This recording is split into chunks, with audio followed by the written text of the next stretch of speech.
Indonesia. Indonesia adalah negara kepulauan terbesar di dunia. Indonesia memiliki lebih dari 17.000 pulau, di mana hanya sekitar 7.000 pulau yang berpenghuni. Kalimantan, Jawa, Sulawesi, Sumatera, dan Papua merupakan pulau utama di Indonesia. Selain itu, Indonesia juga memiliki pulau-pulau kecil seperti Bali, Karimun Jawa, Gili, dan Lombok yang merupakan tujuan wisata lokal maupun internasional. Ibu kota negara Indonesia adalah Jakarta yang terletak di Pulau Jawa. Bentuk negara Indonesia adalah negara republik. Republik adalah negara yang dijalankan berdasarkan prinsip kedaulatan rakyat yang dilaksanakan secara demokratis melalui pemilihan umum. Dalam buku Bentuk Negara dan Pemerintahan RI tahun 2010, karya Muhammad Nul L. Ibrahim, jika kita berbicara mengenai bentuk negara, maka tengah membicarakan bagaimana sifat atau hubungan antara kekuasaan pusat saat berhadapan dengan daerah. Hubungan seperti itu disebut pula sebagai hubungan vertikal, artinya pusat yang diasumsikan berada di atas daerah. Jika berbicara mengenai bentuk pemerintahan, maka tengah berbicara mengenai kekuasaan dalam arti horizontal, khususnya seputar hubungan antara legislatif dengan eksekutif. Indonesia juga adalah negara kesatuan. Dalam negara kesatuan, kedaulatan negara bersifat tunggal dan di dalamnya tidak terdapat negara bagian. Negara kesatuan menempatkan pemerintah pusat sebagai otoritas tertinggi, sementara wilayah-wilayah administratif di bawahnya hanya menjalankan kekuasaan yang dipilih oleh pemerintah pusat untuk didelegasikan. Contoh negara yang memiliki bentuk kesatuan seperti Spanyol, Brunei Darussalam, dan Indonesia. Dikutip dari situs Dewan Perwakilan Rakyat pada pasal 1 ayat 1 UUD 1945, negara Indonesia ialah negara kesatuan yang berbentuk republik. Dalam pasal 1 ayat 2, kedaulatan berada di tangan rakyat dan dilaksanakan menurut Undang-Undang Dasar. Bentuk pemerintahan tersebut merupakan pemerintahan yang mandat kekuasaannya berasal dari rakyat melalui mekanisme pemilu dan biasanya dipimpin oleh presiden. Dalam negara republik, rakyat memilih wakil-wakilnya untuk membuat kebijakan, serta memilih presiden untuk menjalankan pemerintahan melalui pemilihan umum. Masa jabatan kepala negara biasanya 5 tahun atau sesuai peraturan di negara yang bersangkutan. Indonesia adalah negara berbentuk negara kesatuan dengan prinsip otonomi daerah yang luas. Sistem presidensial adalah sistem negara yang dipimpin oleh presiden. Presiden adalah kepala negara sekaligus kepala pemerintahan. Dalam menjalankan pemerintahan, presiden dibantu oleh menteri-menteri. Setiap negara yang ada di dunia ini pasti memiliki sebuah dasar negara, yang mana dasar negara tersebut dijadikan sikap hidup, pandangan hidup, serta sumber tata tertib hukum dalam suatu negara. Tanpa dasar dan tujuan, sebuah negara tidak akan mendapatkan kemajuan dan kesejahteraan. Dasar negara Indonesia adalah Pancasila, terdiri dari 5 sila yang menjelaskan tujuan negara Indonesia berdiri. Sebagai dasar negara, Pancasila mencakup 5 pedoman yang penting untuk rakyat Indonesia dalam menjalani kehidupan berbangsa dan bernegara. Sehingga, makna setiap sila dalam Pancasila harus dipahami dan diamalkan setiap warga Indonesia. Pada hakikatnya, dasar negara Indonesia adalah Pancasila yang dilengkapi Undang-Undang Dasar 1945. Dasar negara Indonesia ini berdiri dari keyakinan kuat dan menyejahterakan serta memajukan kehidupan bangsa. Pancasila sebagai dasar negara memiliki peran penting bagi kehidupan berbangsa dan bernegara. Bahkan pada 1 Juni ditetapkan sebagai Hari Kesaktian Pancasila sebagai keputusan Presiden nomor 24 tahun 2016. Tanggal tersebut dipilih karena Presiden Soekarno menyampaikan pidato berjudul Lahirnya Pancasila. Di samping itu, Pancasila juga digunakan sebagai dasar untuk mengatur penyelenggaraan aparatur negara sesuai pembukaan UUD 1945. Lebih tepatnya, bentuk ringkasan yang ada pada ringkasan dari UUD 1945, alinea keempat, yang mana setiap sila berisi tentang tujuan negara Indonesia yang sesungguhnya. Beberapa poin penting dalam pembukaan UUD 1945 tersebut berbunyi melindungi segenap bangsa Indonesia dan seluruh tumpah darah Indonesia, memajukan kesejahteraan bangsa, melaksanakan ketertiban dunia yang berdasar kemerdekaan, perdamaian dunia, dan keadilan sosial. Ungkapan ini mirip dengan Pancasila dari sila pertama sampai sila kelima. Sistem ekonomi di Indonesia. Di Indonesia, sistem ekonomi yang diterapkan adalah sistem ekonomi Pancasila. Landasan ideal dari sistem ekonomi Pancasila tentu saja adalah Pancasila. Tidak hanya itu, Sistem ekonomi Pancasila juga disebutkan dalam UUD 1945 dalam pasal 33 ayat 1-4. Sistem ekonomi Pancasila merupakan sebuah sistem ekonomi yang dijalankan dengan nilai dan moral yang terkandung dalam Pancasila sebagai dasarnya. Sistem ekonomi ini dipilih karena mengandung makna demokrasi ekonomi.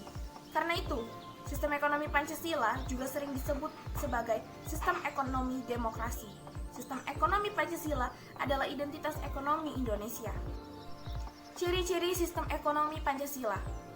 Setiap sistem ekonomi punya ciri-ciri yang berbeda satu sama lain. Sistem ekonomi Pancasila mempunyai ciri-ciri yang tertuang dalam UUD 1945 pasal 33 yang berbunyi, perekonomian disusun sebagai usaha bersama berdasar atas asas kekeluargaan. Cabang-cabang produksi yang penting bagi negara dan yang menguasai hajat hidup orang banyak dikuasai oleh negara. Bumi dan air dan kekayaan alam yang terkandung di dalamnya dikuasai oleh negara dan dipergunakan untuk sebesar-besar kemakmuran rakyat.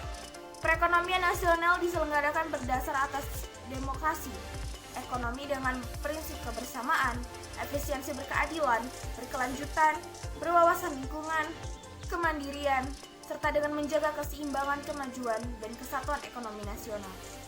Ketentuan lebih lanjut mengenai pelaksanaan pasal ini diatur dalam undang-undang. Selain dari itu, ada ciri-ciri penting lainnya juga, yaitu negara tetap mengakui hak milik perorangan yang tidak bertentangan dengan kepentingan publik.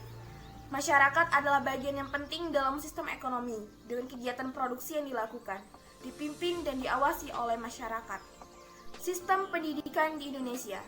Sistem pendidikan adalah suatu sistem yang terdiri dari komponen-komponen yang ada dalam proses pendidikan, di mana antara satu komponen dengan komponen yang lainnya saling berhubungan dan berinteraksi untuk mencapai tujuan pendidikan.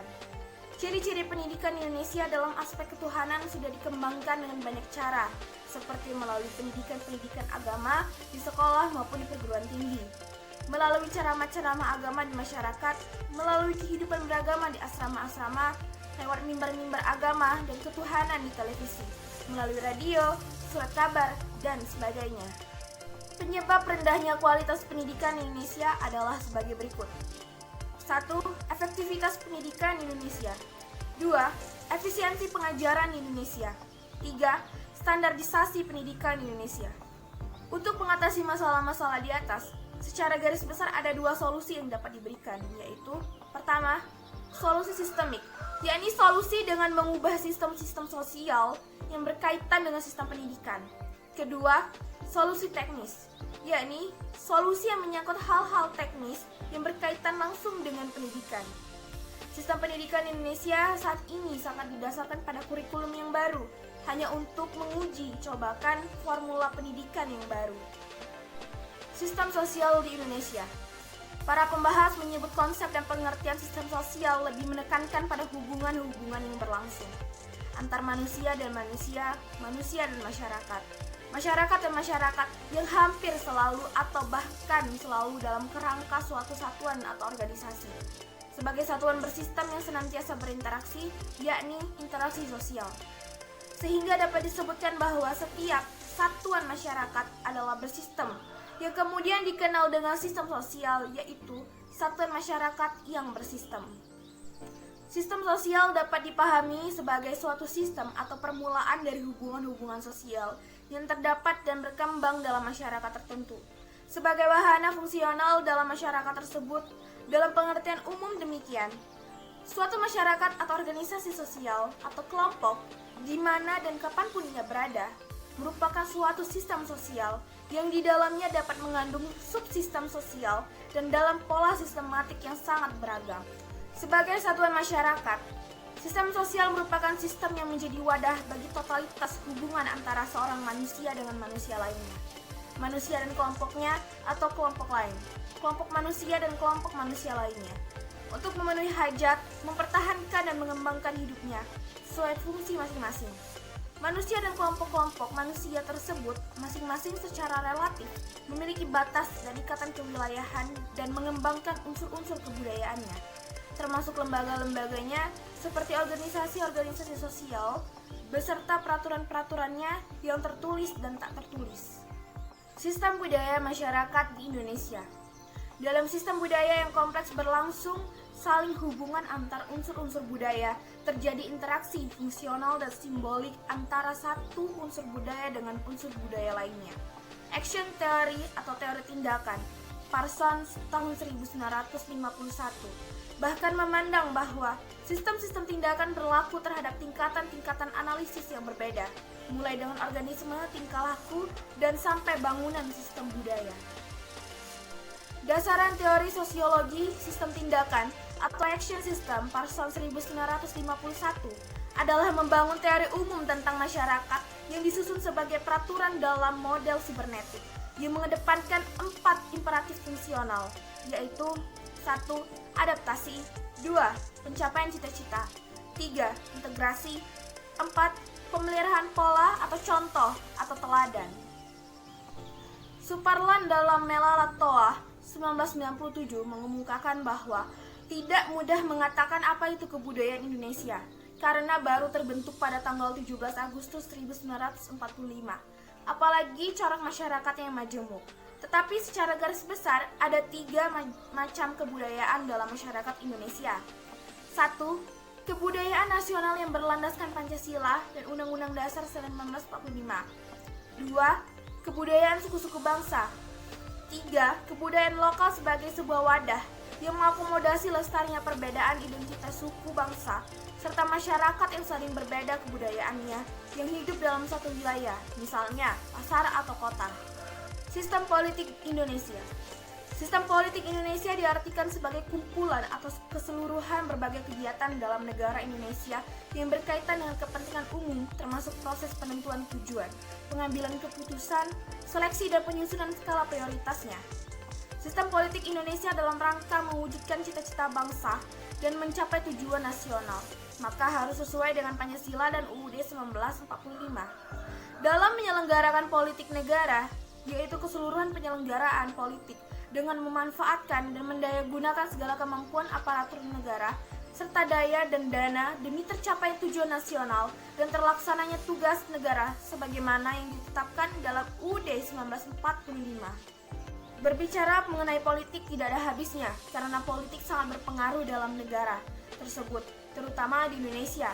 Indonesia menganut sistem politik demokrasi, Pancasila, yakni sistem politik yang didasarkan pada nilai-nilai luhur, prinsip, prosedur, dan kelembagaan yang demokratis. Negara dengan sistem politik demokrasi yang harus menjamin hak-hak masyarakat melalui tatanan politik yang ditetapkan dalam konstitusi. Sistem demokrasi Pancasila memberikan kekuasaan dan membatasi kekuasaan pemerintahan berdasarkan persetujuan pemerintah rakyat. Sistem pertahanan Indonesia. Pertahanan nasional adalah segala upaya untuk mempertahankan kedaulatan negara yang meliputi keutuhan wilayah dan juga keselamatan masyarakat dari segala gangguan yang mengancam keutuhan negara. Pertahanan negara merupakan segala upaya untuk mempertahankan kedaulatan yang bersifat semesta, yang diselenggarakan dengan kesadaran hak serta kewajiban sebagai warga negara, dan juga keyakinan akan kekuatan sendiri. Pertahanan negara atau pertahanan nasional diselenggarakan oleh pemerintah melalui sistem pertahanan negara. Berikut adalah dasar mengenai sistem pertahanan Indonesia dalam UUD 1945 bab 12 tentang pertahanan negara dan keamanan negara pasal 30. 1. Tiap-tiap warga negara berhak dan wajib ikut serta dalam usaha pertahanan dan keamanan negara. 2. Usaha pertahanan dan keamanan negara dilaksanakan melalui sistem pertahanan dan keamanan rakyat semesta oleh Tentara Nasional Indonesia dan Kepolisian Negara Republik Indonesia sebagai kekuatan utama dan rakyat sebagai kekuatan pendukung. 3.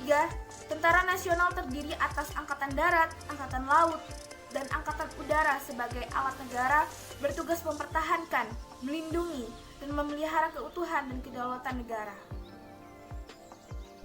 4.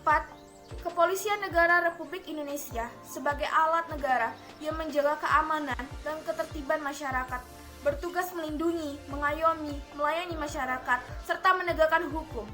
5. Susunan dan kedudukan Tentara Nasional Indonesia, Kepolisian Negara Republik Indonesia, hubungan dan kewenangan Tentara Nasional Indonesia dan Kepolisian Negara Republik Indonesia di dalam menjalankan tugasnya.